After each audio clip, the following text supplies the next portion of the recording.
Okay, so this is going to be a video detailing how to install the CPP power steering conversion kit to take the 73 to 87 steering box and put it on your 63 to 66 Chevy C10. And the reason why it won't bolt right up is, number one, the bolt pattern is different, and also if you look at this box, there's a hump right here that has to be on the 73 through 87 frame. The frame is actually humped out.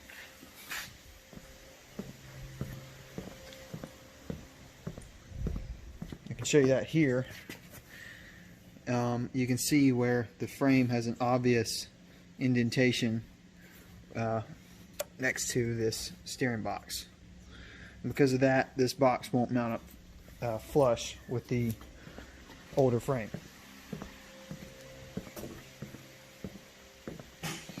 So basically, the CPP kit comes with brackets, such as this one, that will fit onto your frame using existing bolt holes, and then you have to drill some new holes, and it spaces it out so that you can use the updated power steering box on your older truck. First thing we have to do is we have to, using this top hole and this hole right here, we have to mount this onto the frame so that we can drill our extra holes.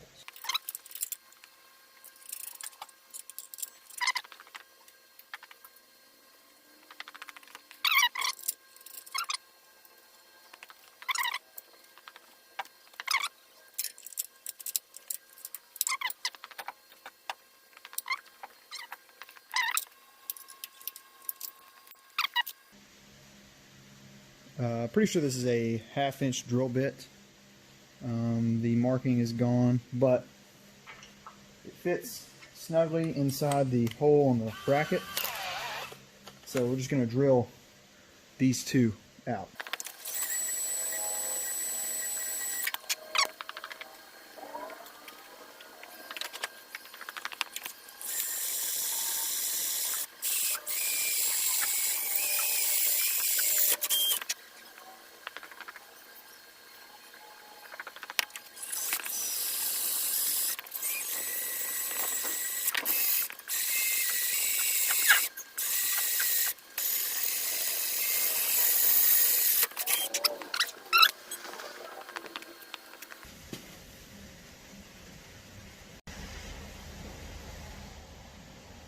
Okay, so the next step is to just basically bolt everything together, and this goes on the back side.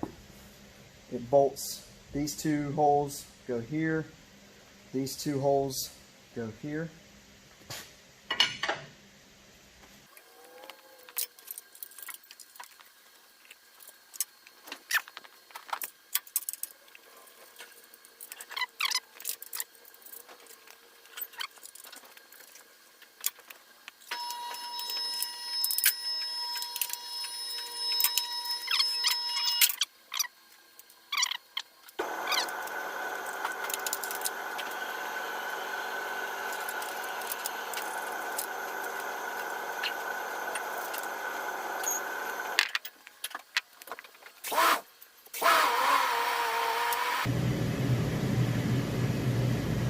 Now, something I almost forgot, this bolt hole has to be drilled out, and a bolt runs from this side into this hole because this is threaded. The rest of these are just open.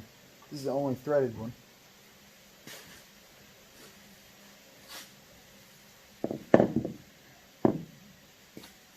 Which means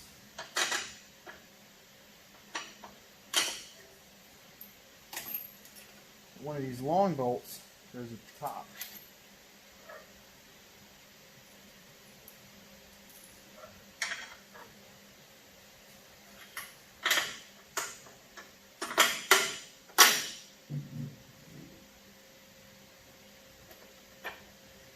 Where it can thread into the threads on the box. Right there and right there.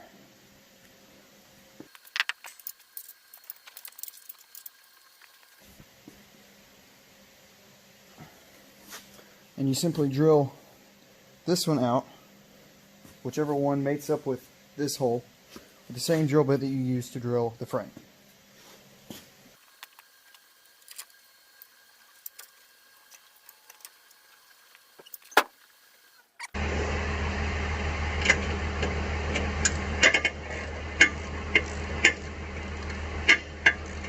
Right now I'm just putting a lock washer on the back side.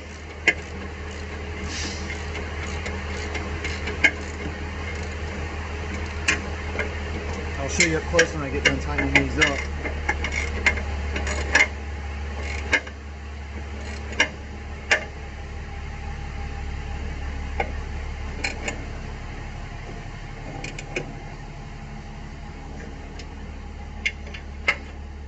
But I installed them. Originally I installed these without the lock washer, so I'm just putting that back on so that number one, I'll show you on this bolt when I get it out, the shank on the bolt, or the portion with no threads, is so long that I'm afraid if I don't put the lock washer on it to take up some of this gap, then I'm going to be in a sticky situation where the threads are running out and I'm almost done tightening it up. So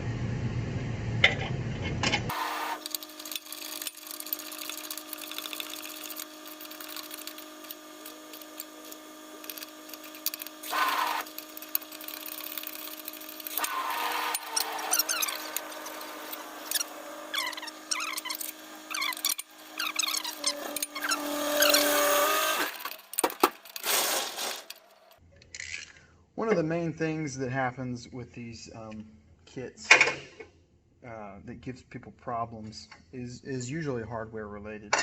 A lot of times if you get a kit that is, say, a swap kit just like this, usually the brackets and everything are going to be fine, but when you start looking at the hardware that they give you, to give an example, this big bolt right here is it's the only size, it's the only bolt in the kit that's bigger than the rest. It's unique, right? And this is the lock washer that they give you. And they give you another washer to go with it, but the washer isn't big enough. It's just too small. So you can either drill it out, or in my case, I just tighten it up pretty good and I'll keep tabs on it and probably never have a problem out of it, honestly. And if I do need to put a washer on it, it's easy to take out and it won't be a big deal. But all I have to do now is I have to figure out how I'm going to get this bolt in its place on the outside of the frame. So basically my problem is this bolt right here is supposed to go in here, right? And like I said, the hardware issue that I was talking about earlier, it doesn't want to go because there's this little ear hanging off the power steering bracket. So what I can do is I can either cut this bolt, I can shorten this bolt a little bit, which would probably work fine, or I can try to grind the head off, or probably the best idea is just try to cut away a little bit of the material from this. Focus, please. Focus, please. Oops. I can try to cut away some of the material from this. Still not focusing. Thank you, God.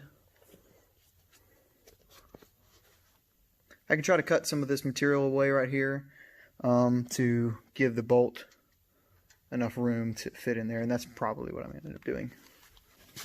So my angle grinder has conveniently disappeared, so what I'm going to do is I'm going to take this bolt And I'm going to run this nut up on it, like so. Just like that. And I'm going to take it over to my bench grinder. And I'm just going to grind off a little bit of the tip. Probably going to burn my hand, but I don't know. We'll see what happens.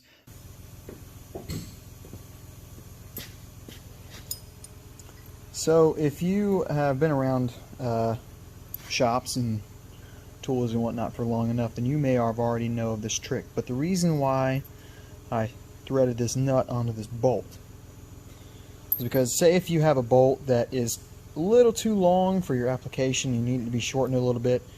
You know, it's always a pain. You try to cut it off or grind it off, and then you can't get the thing started because the threads are a little messed up. Well, you do it this method.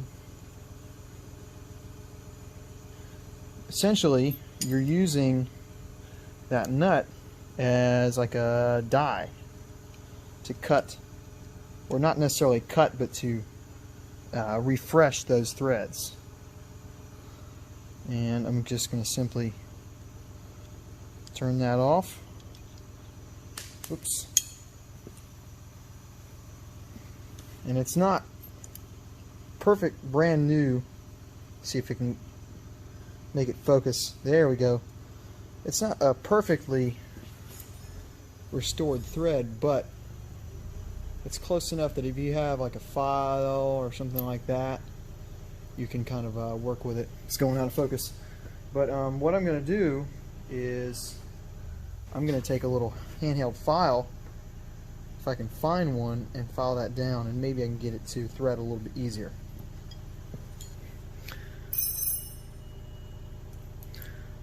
You know, they say there's nothing quite like having the right tool for the job. Whoops. And as fate would have it, in this case I have what I believe could be the right tool for the job. I don't know where this thing came from, so I'm just going to take that and barely file it. Go on the inside of that thread. Try to straighten it out as much as I can. I'm sorry if it's not focusing. I'm trying to kind of force it to focus. Let's see how it threads into the nut we got.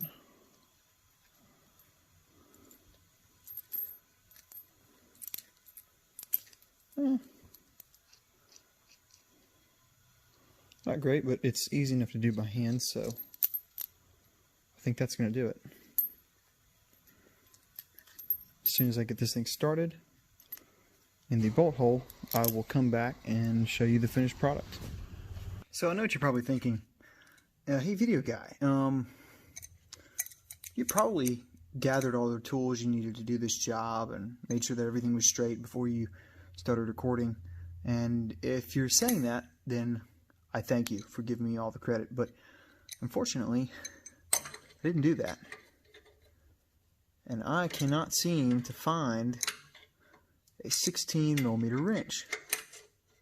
So I have to settle with using a trusty Pittsburgh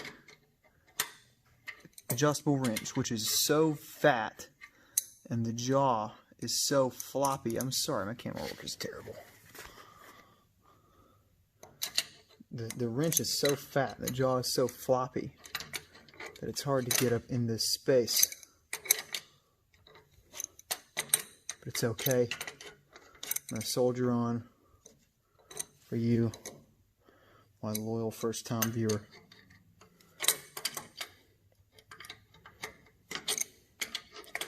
Tune in next week for more wrench turning ASMR. That would actually probably be a pretty popular video series. Only problem is it would feel incredibly weird doing it. Weirder than I feel doing this video series.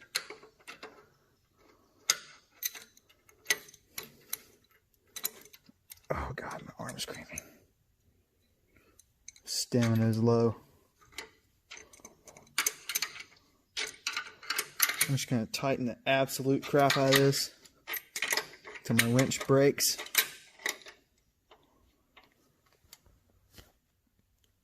Not really Not quite that hard, not quite that tight, but almost. See how freaking ridiculous it is to get this? Oh god.